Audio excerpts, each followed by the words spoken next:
So welcome to the Nintendo Guru YouTube channel, where every single Wednesday we take the time and we do a video. I also want to let you know that every single Monday through Thursday, starting at 7 p.m.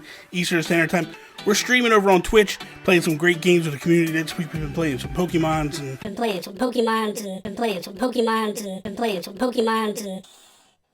Whatever.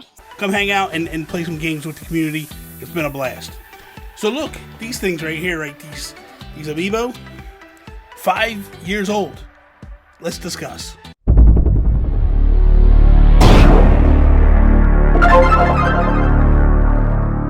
So man, it is hard to believe that AMIIBO are 5 years old. I mean, I never would have imagined that. I mean, I'm of course going to get older, but like 5 years later, we would still be getting AMIIBO. That, to me, is mind-blowing that we're at that point. But I wanted to discuss kind of the whole AMIIBO craze, because I was very heavily wrapped up into it. At the time, I had a YouTube channel called The Geek Guru, and honestly, AMIIBO was what transitioned me to the Nintendo Guru, because I was converting all of my content from typical geek-related stuff to just straight Nintendo stuff. These things had me so roped that I just couldn't stop, and it was craziness. So at the time, it was coming out in Christmas, and I was married at the time, and I had made a decision that I was no longer going to ask my wife for video games, because it would never fail. Like, I would ask for a video game, and the game would come out in like November, October, and I'd have to wait until Christmas to get it. Meanwhile, the conversation was happening without me, and I was trying to avoid spoilers, and it was just a big mess. So I had decided, like, no more. I will buy games straight up until Christmas. Like that, I'll get my own games. Don't worry about that. Not only that, like, if I didn't get a game that I really wanted, and now I got to scramble to try to get it after Christmas, it was easier for me to just know that I wasn't getting any games, get me other stuff, we're good to go. So this one particular Christmas, AMIIBO are coming out, and I'm thinking, okay, that's a perfect gift. Like, it's not related to, I mean, it's game related, but it's not game, so I'm okay, you know what I mean? So I talked to my wife, Tony, at the time, and I'm like, hey, I really want these AMIIBO. And the first wave comes out, and I believe there was like 12 or 10 or whatever in the first wave. And I'm like, go grab them. So at the time, I'm listening to NVC, Nintendo Voice Chat, the podcast, and they start talking about how difficult it's going to be to get these AMIIBO.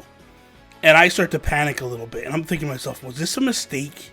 Like, should I have asked for these for Christmas? I don't know what I'm going to do, right? So now, I know that I asked for Wave 1 for Christmas. Wave 2 is coming out just before Christmas. And I'm like, now I'm panicking. Because I'm like, I don't know whether I'm getting them or not. Because just because you ask for something for Christmas doesn't mean you're getting it, right? So I don't know whether or not I'm getting these things. If Tony came through. If she's just like, nah, they're stupid. We're not going to get these for you, right? And I start to freak out. And especially when, as the weeks progress, and I'm listening to Nintendo Voice Chat, and they're saying, like, these things are impossible to get. Like, Wii Fit Trainer, forget about it. Marth, forget about it. And I'm like, the panic is starting to hit, right? Because I'm like, I want these things. I want them all. Now the urge is good. Like, I got to get them all. So that Christmas comes, and not only did Tony get me them all, she got me all Wave 1, all of Wave 2, even to the point where she was importing some, because, like Marth, because she couldn't get them in the stores. She went to Target, I believe, and got them all except for like Marth, and she struggled to find him, and finally got him and got it for me. But the crazy thing is that started the crazy wild trend for me. Like, once I got in and we got a part of this thing and we realized, holy crap, these things are super hard to get, I'm going all in. Now, for me, I am an open box collector. Like, these are in the box, but I just haven't opened them yet. But you can see them on the shelves behind me. I've always opened them up, just because I feel like I want to display them. I got display cases all over, but I have them all. Only things I don't have are the Skylanders ones, just because they didn't look good at all to me and didn't appeal to me, so I didn't want anything to do with them. And the Mega Man one that just recently came out that was gold, that was exclusive, like 10 of them came out or something in Japan. But I got the Box Boy one, he's still in box, he's right here over top of me. I got the Monster Hunter ones. You can't really see them that well, but the whole Monster Hunter collection over there, Monster Hunter Stories, is up there. I went and imported ones that I couldn't necessarily get. I even have an Amiibo display that's not up yet. It's going to go up. I got to get that put up at some point. But the kiosks that were in Toys R Us and all that stuff that you went and you picked, and it would show you. I have one as well. Like, I went all in with Amiibo, and I still do to this day. Like, the next wave is pre-ordered for me. I think the funny thing is and the most crazy, so I want to talk about a couple of stories real quickly. The one thing that was the one coolest story that I have is probably Wave 4. Tony and I would go to bed, and we would kind of have a feeling that these things were going to come out. And we had a Facebook group, Nintendo Guru Facebook. It's still on Facebook. But we had a great community there that would all help each other get them. We all knew we were hunting for them. So the minute links came up, we would drop them. Hopefully people would get them. And it was just craziness that like 2 o'clock in the morning, my phone would start chiming. And then Tony was already up because she stayed up crazy hours of the night.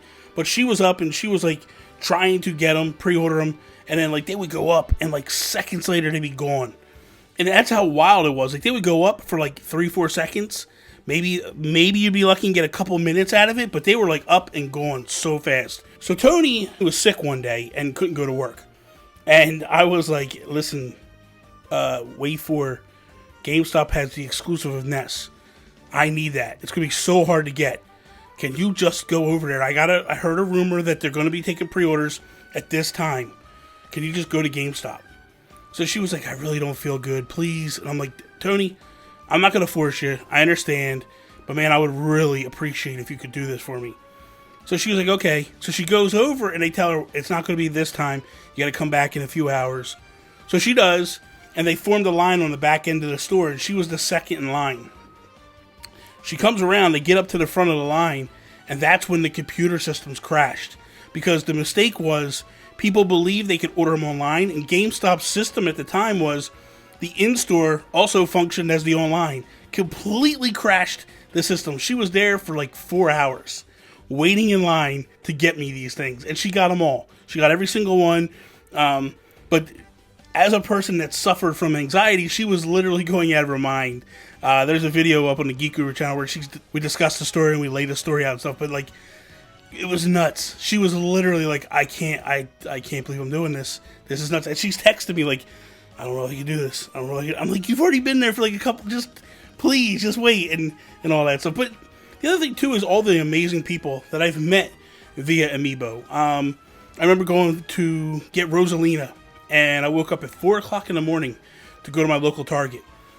Got before, was there by 4:35, sat in the parking lot, nobody was there, it was cold, it was February, but I'm in line and I'm waiting, and that's how I met my buddy Miguel, and there was about 6 or 7 of us. We didn't know how many the store had, the store didn't even know why we were there. This is all beginning stages of the Amiibo craze. So stores don't know why you're there, they have no idea, because then when you go back like a couple months later, it's all organized. They know these things are coming, they know what to expect, they come out, what do you want, boom, boom, boom. It was all just so well done later on. The Gold Mario Amiibo. This one was exclusive to Walmart. We had no idea what was going on. And I got an email or a notification that Nintendo New York was going to have them. So Tony and I had decided, let's take the weekend. Let's go up. I took off of work. We'll go up and we will get this thing. So I had also talked to employees that I had working for me at the time. And I was like, hey, listen, guys. You guys work during the day. Do me a favor. I will buy the Amiibo off you. Go to Walmart and get them for me. Because I had multiple people that wanted them because these were exclusive to the United States. You couldn't get them anywhere else. Sure enough, I was able to come up with about 6 of them during that. And I was shipping them across seas. I gave one to Toby, and I gave one to Alan, and I gave one to Julius from Image and Form, and all these different people from out of the country that couldn't get them. I was shipping them out there because I opened my Amiibo. So if I was ever in a jam and I needed Amiibo, I would contact them because the supplies were a little bit better in Europe and I could get them back. Eventually got to the point where people got wise to that and it became hard to get them all over the world because people just started ordering them overseas. And you know, you have a thing, you have a moment where you decide, am I really going to collect these all? Because like I said before, I have them all. I have every Amiibo that there is. And you make a conscious decision like, do I do I go all in here or do I back off?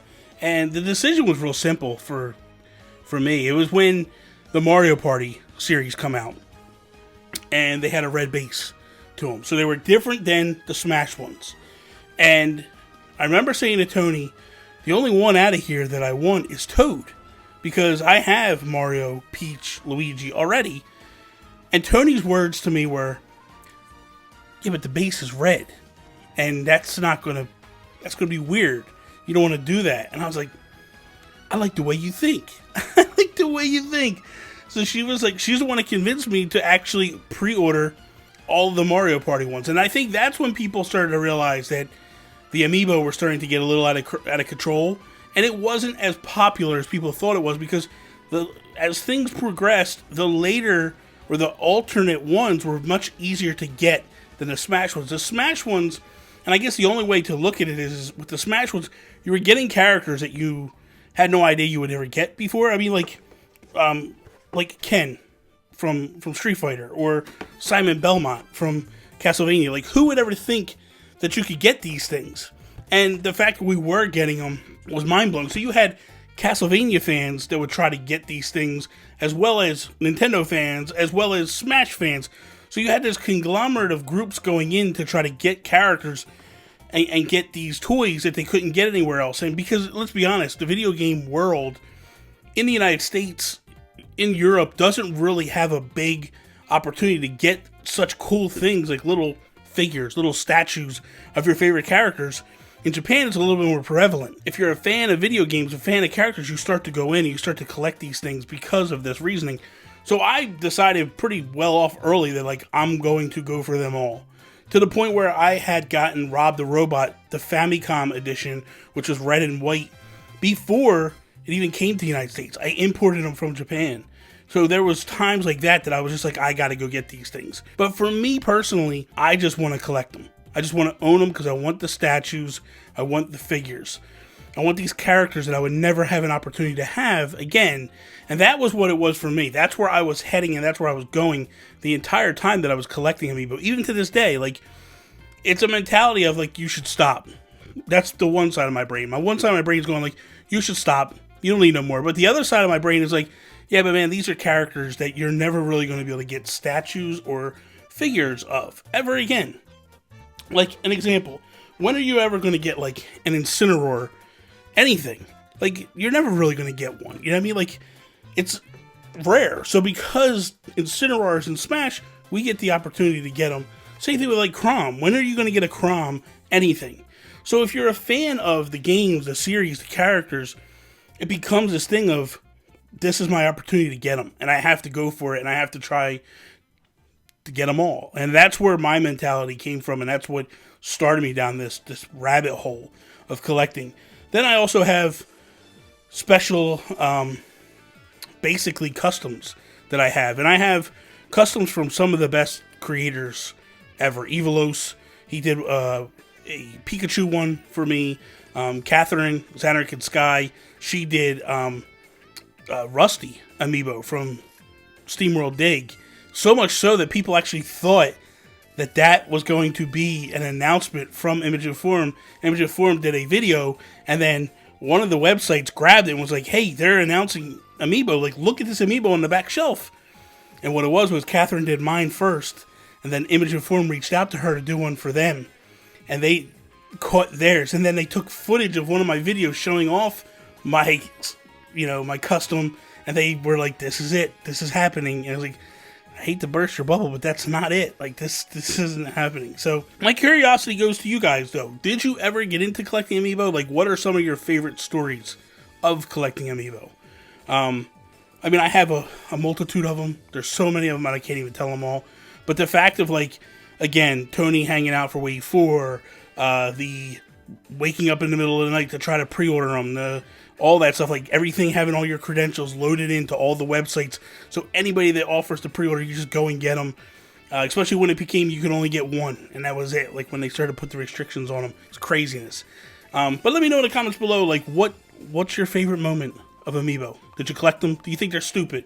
Let me know that too. Thank you guys for watching. I hope you enjoyed today's video. If you did, please smash the like button down below. Share it with your friends. If you're not a subscriber, not only subscribe, hit the bell so you know when the content is coming at you and all that good stuff. Be sure to go over to Twitch. Remember, we stream there every single Monday, Tuesday, Wednesday, Thursday. We start at 7 p.m. Eastern Standard Time over on twitch.tv/Nintendo Gurus. Follow me Instagram, Twitter @Nintendo Gurus. That is all. Peace out, Preston.